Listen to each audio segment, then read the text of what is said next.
Nagbabalik na naman ang inyong tagapaglingkod ng mga balita at pawang katotohanan lamang. Naging mainit nga na usapin sa mundo ng social media.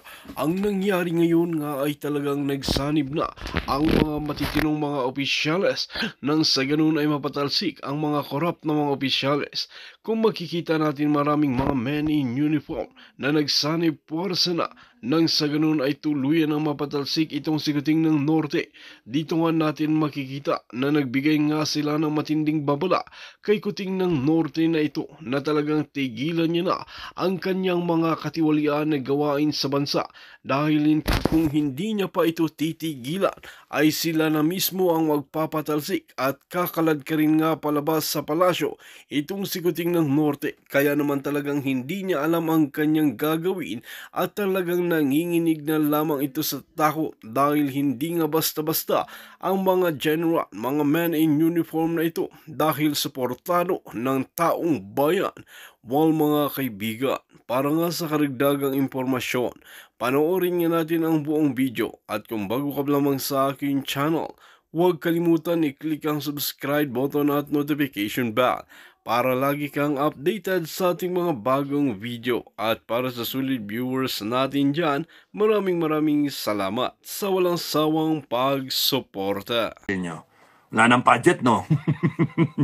Naubos yung budget. Ba't mga walang iya kayo? Okay, no? So, how I wish na magkaroon ng settlement to. Di ba? Kung overhaul. Kung script to metal.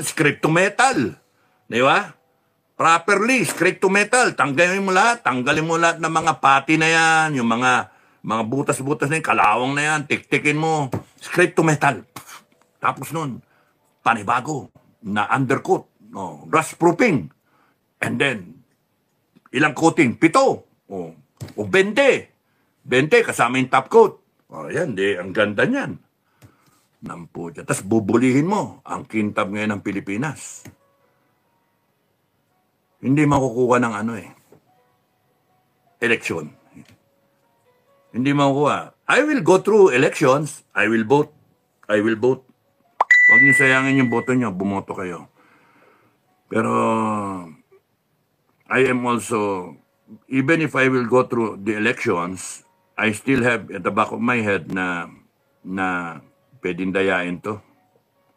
Yung attorney nga nang question dun sa sistema ninyo, sinagot nyo ng aresto . So, ibig sabihin, may plano talaga kayong dayain. Kasi ang isip ninyo, hindi yung solusyonan yung question sa sistema nyo, sa proseso nyo . Naging defensive kayo . Ibig sabihin, meron kayong balak . Psychologically, ganun ang dating . No? Kaya Comelec, anong yan? Kahit kasuhan nyo ng kasuhan lahat ng bumabati kasi nyo, hindi mawawala yung pangamba ng tao na dadayain nyo eleksyon. Kayo pa mismo, Comelec. And your power came from the people. And the people is expecting an honest-to-goodness election. Where we are now? Doon tayo ngayon dito sa peaceful transition. Doon tayo. Yun ang gusto ng taong bayan . Di ba? So, hintay kayo na mapuno lahat. Yung iba, puno na. Kaso yung iba, ayaw pang mapuno . Paano mapupuno? Nakasahod na ganyan yung palangganan niya. Pagka medyo nararamdaman ng puno na . Hagis lang ngayon, tapos ganyan ulit, sahod ulit. Wala. Paano mapupuno yun? Mapapasensya talaga. Kaya wala. Confused kami . Kasi if Inday Sara is preparing a battery of lawyers and as stated na she will ganito ganyan, tas inaano nila, ang late na huli na nadinig ko is that they are countering yung hindi dapat tignan yung bank account niya, etc. No? Tapos pagkatapos ng eleksyon, itutuloy impeachment niya, and then there's talk na baka pwedeng ituloy yung impeachment ngayon pa lang. So confident ang administration na ngayon they have the numbers. No, pere, they have the numbers. So, kasi pagka na-impeach si Inday, magkaroon ng eleksyon, masira yung endorsement ni Inday kasi na-impeach siya, sinira siya ng gusto, and then iboboto siya. So there's still that legal na kung itutuloy impeachment o hindi.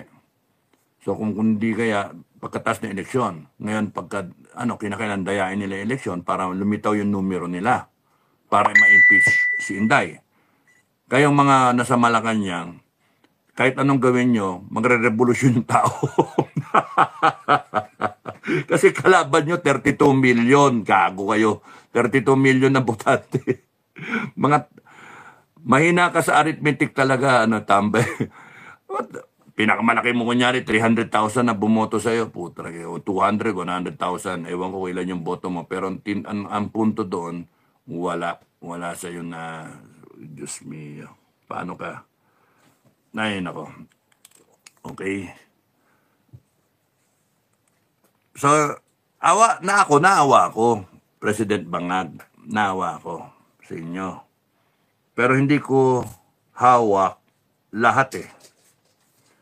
I can only answer for my actions.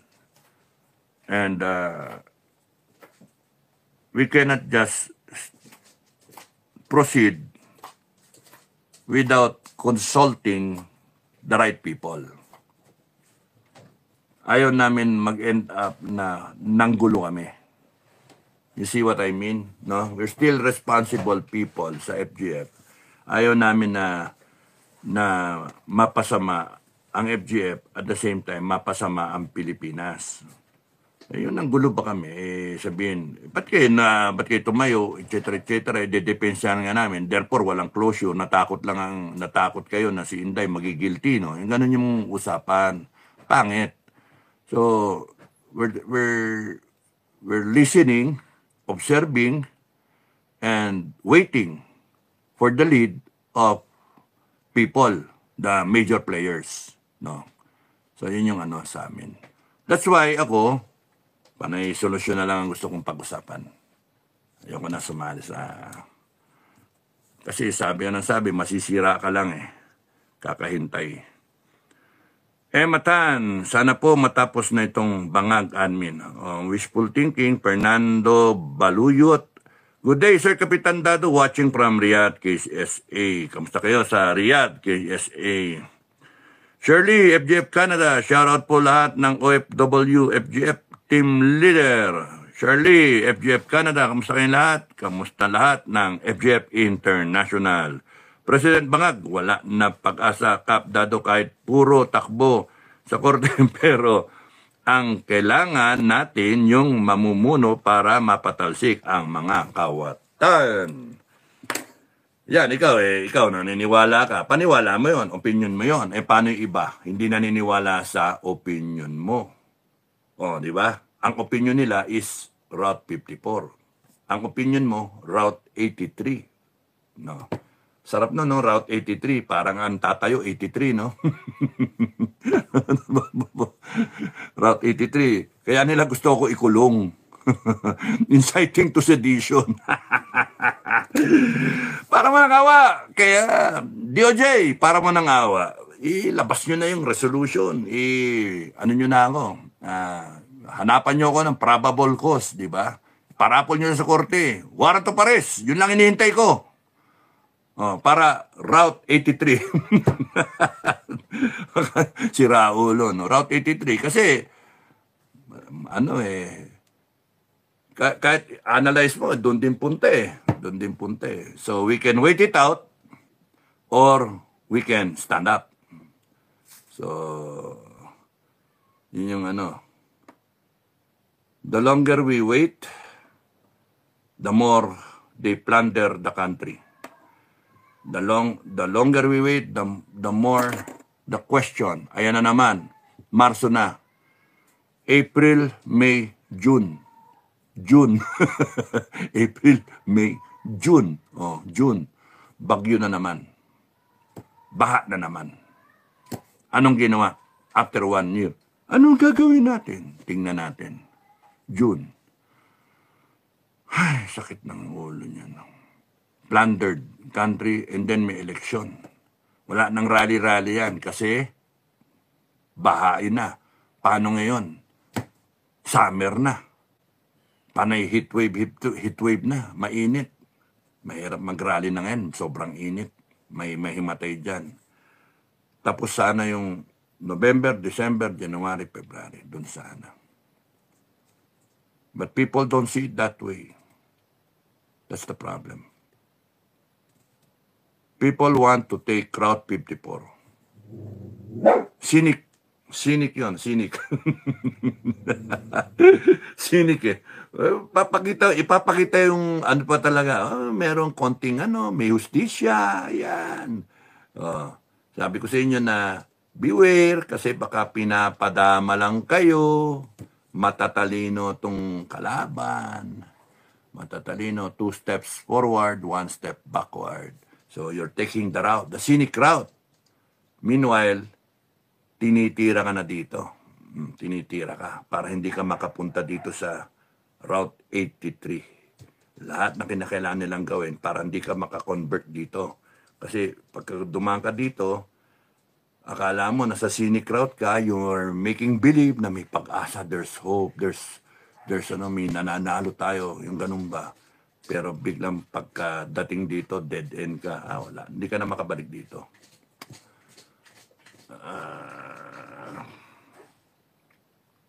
Bus na yung tao namin eh. bus na yung tao namin eh. Ginagapang kami eh. Paano kayo mga commanders namin magapang din? Okay, so yun yung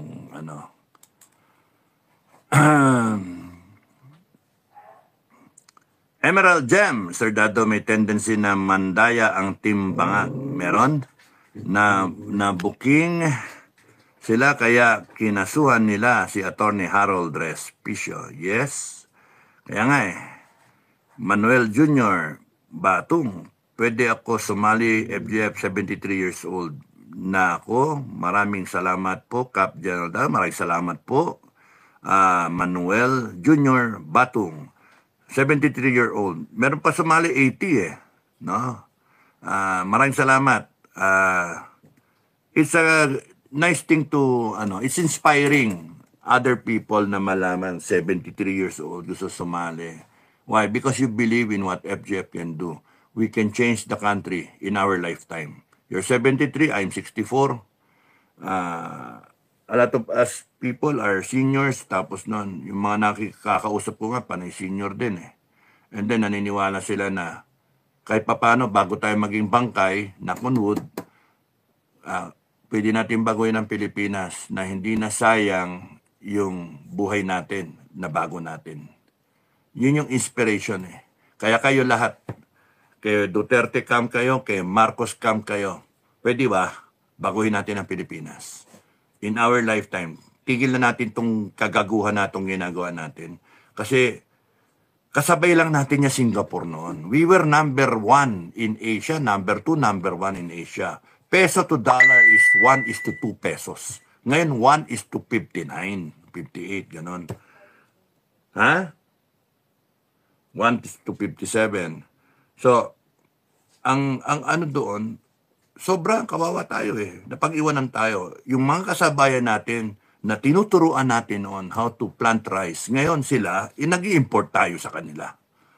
Number 1 importer of rice in the world when we should be the number 1 exporter in the world. Shit talaga. Shit. And we have politicians who don't even care.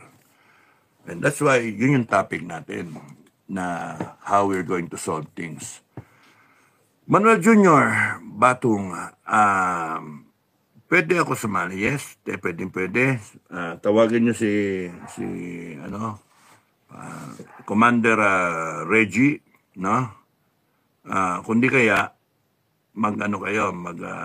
do sa link ko na ilalagay do sa description box, pasukin niyo yon, scroll down kayo do sa Facebook na post na yon, nandoon yung mismong link. No, diretso kayo and then, yun na, registered na kayo. You don't have to be a combatant. You can be an FGF member, supporter, follower, or kahit nga taga-dasal no? Taga-dasal. Because fighting for the Filipino family is not just bang, bang, bang, bang. No, it's the whole thing. We support each other, we inspire each other, we care for each other, walang iwanan. Yun yung essence ng grupo natin. Na in the event na magkaroon ng gulo-gulo, at least ready tayo para kaya natin depensahan yung mga kababayan natin. Okay? Mang Manuel Jr. Batung. Alan El Mundo watching live here in West Mincom. Thank you, Alan. Kamusta dyan sa West Mincom? Mrs. TJ Pito. Shoutout po Supremo, mabuhay po kayo at lahat ng FGF watching from San Diego, California. Thank you. L.A. Amboy, itong Comelec sir, may bagong pakulo naman ginawang opposition ang Nationalista Party. Paano naman ang PDP laban, mandadaya talaga sila. Kaya people power na solusyon sa lahat ng kahibangan. Yes, Eli Amboy. Ang problem, mag-people power kayo, ano yung solusyon? People power is not the only solution. It's just a step forward. People power, tapos doon manalo kayo bigla. Nagkaroon ng change of administration. And then what? Ano yung solusyon? Anong gagawin natin? Diba? Kaya nga yung sinasabi ko sa vlog, kayong mga nag-a-attempt na gustong mamuno ng Pilipinas, be sure, alam niyo yung gagawin ninyo. Hindi yung palit lang tayo administration. And then, kung i-adapt nyo the same old baloney, and then itong mga iba nakisakay lang para mag-survive politically, and then eventually they will have positions in government kasi nagkaroon ng compromises, patay tayo. Wala. Balik tayo sa dati. Nakaw.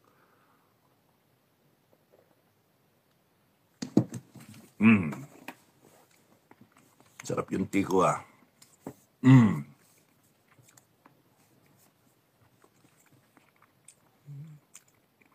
Celsa Chu. Good evening, Kapdado. Watching your vlog from Australia. Ingat, sir, at si Sir Mitran. Thank you. Kumusta kayo sa Australia? Celsa Chu. Sensa na kayo, makain ako Josephine Quinto.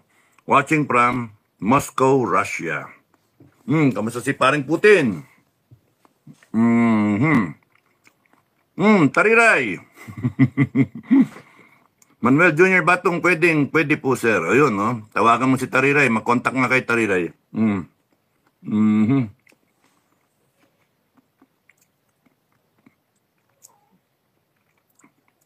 Tariray, kamusta yung ano mo? Mister mo? Ano na ba? Commander na?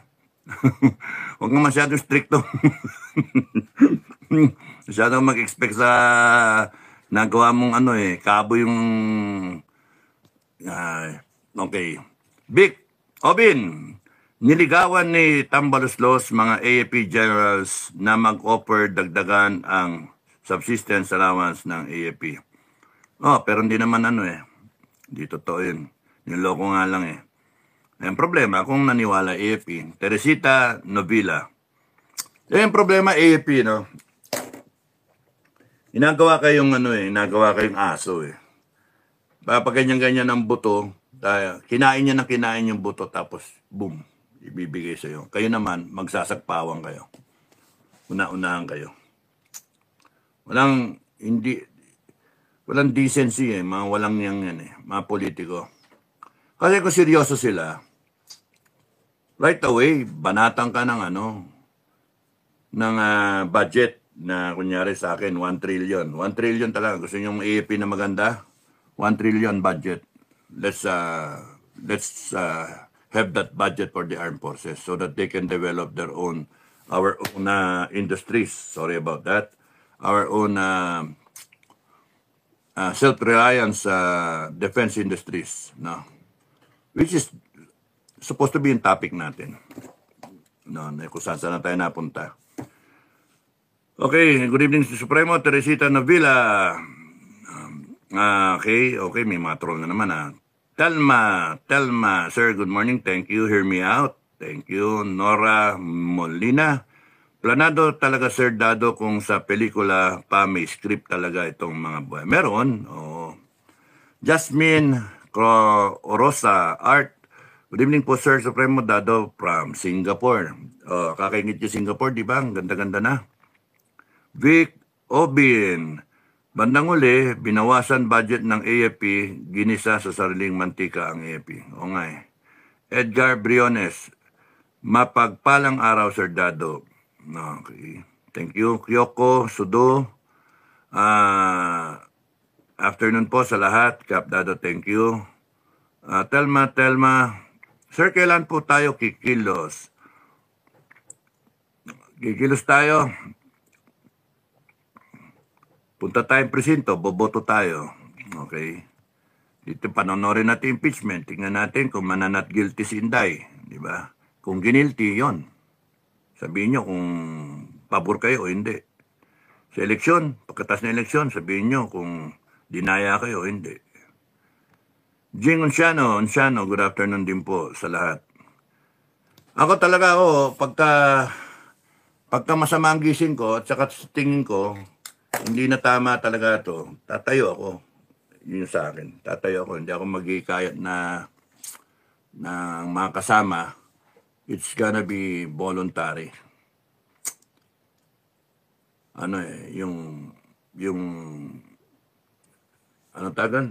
The old-fashioned way. Di ba? Pure grit, no? Na old-fashioned way na hindi na tama yung ginagawa nyo. Sige, mag-ano tayo. Tingnan natin kung sino mananalo dyan. Taong bayan na matino o mga walang niyang mga politiko. Ganun yung sa akin eh. Route 83. Yeah. Intay lang kayo. Hello, Kapdado. Ingat po. Beth Beryoso. Thank you. Moderator ka na, Beth. Pinag-iingat mo ako eh.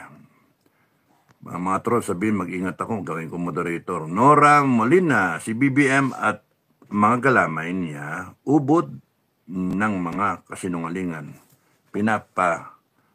Ikot-ikot ang taong lahat.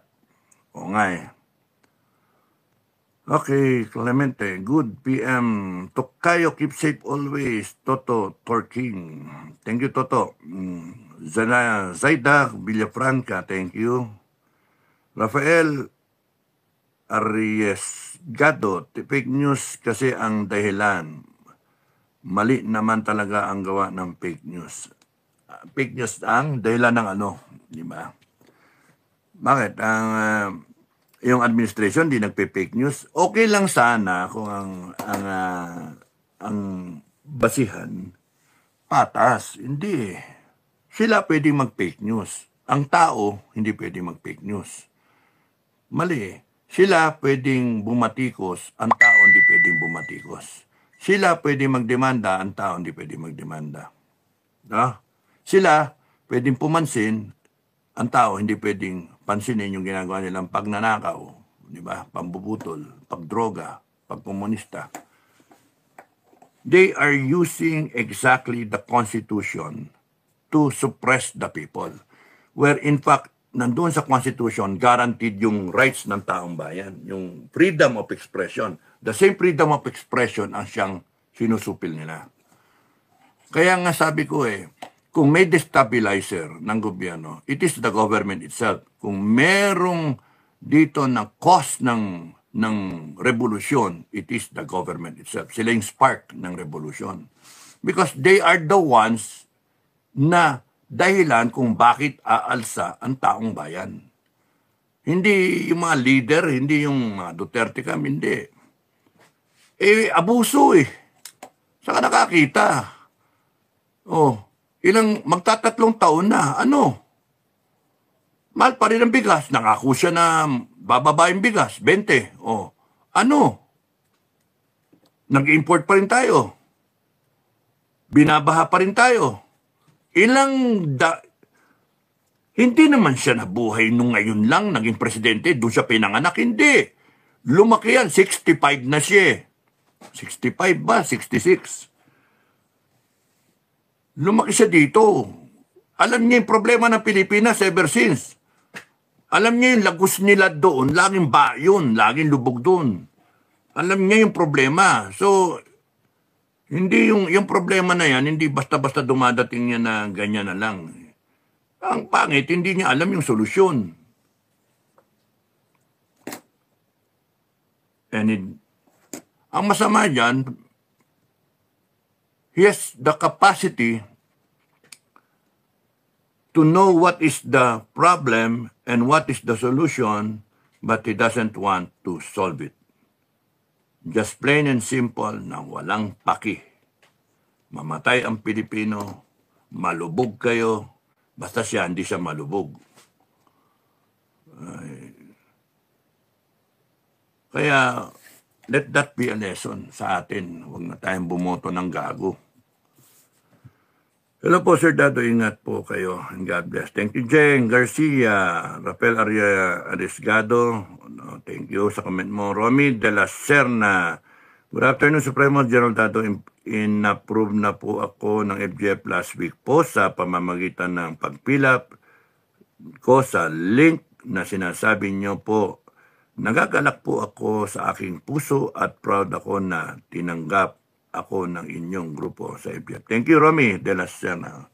Romy, ngayon ang gawin mo, i-share mo na i-share sa mga kaibigan mo, kamag-anak mo. Kasi, para dumami tayo, di ba? Eva Burgos, good PM, sir. Rosalinda Rivera, thank you for the heart. Jen Garcia, Supreme Court na lang po hinihintay ng tao. Kapag bumaliktad ang korte, wala na saan patatakbo ang tao, revolusyon na. Yun yung sinasabi ko na beware, di ba? Beware, kasi this is all teleserye. Inuubos yung pasensya, yung oras ng tao. Waiting game. Parang waiting game, no? Waiting game. In my case, wala pa yung DOJ resolution. Tatagal pa ng kung gaano. Waiting game. Kasi April and then May, election na. No? June. Tapos na. Korte, ganun din. Oral argument. Waiting game.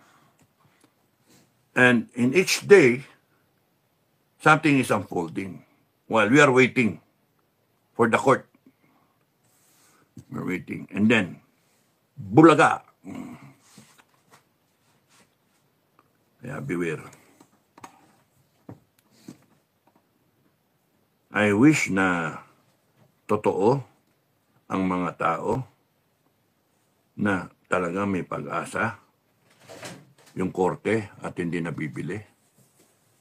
Pero paano nga naman kung biglang bulaga? Ay, nako. And then nakapwesto sila, naka-position sila ng mga tao. Nabayaran nila, kunyari, ibang taong kailangan nila. Boom, checkmate. Tapos kang bata ka. Okay. Bobby Abtuhan, good PM Supremo at sa lahat ng FGF. Nene Ikrig, magandang gabi po. Dado from the land down under. Nene, kamusta na? Moderator ka na. Okay. Lucy Dries, good morning po. Kap Dado, always watching from Israel. Lucy Dries, thank you. Kamusta na? Moderator ka na. Violeta Sturges. Tama ba? May God guide you to do the right thing for our country. Amen. Hallelujah. God bless. Thank God. God be the glory. Okay. Sherlyn Yano, good evening po, Sir Dado, watching from Japan. MLSO, silent supporter here. Okay, thank you. Moderator ka naman, kahit silent, silent mong burahin ang mga walang niya. Abdullah Hin, Noel Surbano, revolusyon ang solusyon. Makakasuhan ka yan. Umalis ka kasi. Kung nandito ka, Abdullah, moderator ka na. Thank you, Noel. God bless. Marivic Garciano, ang problema, General Dado, ang COMELEC. Paniguradong dadayain nila ang eleksyon. God please help us. You know, hindi nila nga kasi ito papunta sa no way out. No way out talaga. Pagka-dinaya nila yan, ang tao magagalit talaga. Magagalit ang tao. Magre-revolusyon talaga ang tao. No? So, lalaglag nila yung pere. Talagang para bilhin yung mga boto. Ganun ang balak ng mga yan. Ang tanong, kaya ba nila i-cover lahat ng tao? Hindi 32 million yung kalaban nila So, pagka nadaya yung tao, baksak niya revolusyon talaga. Kaya nga kahit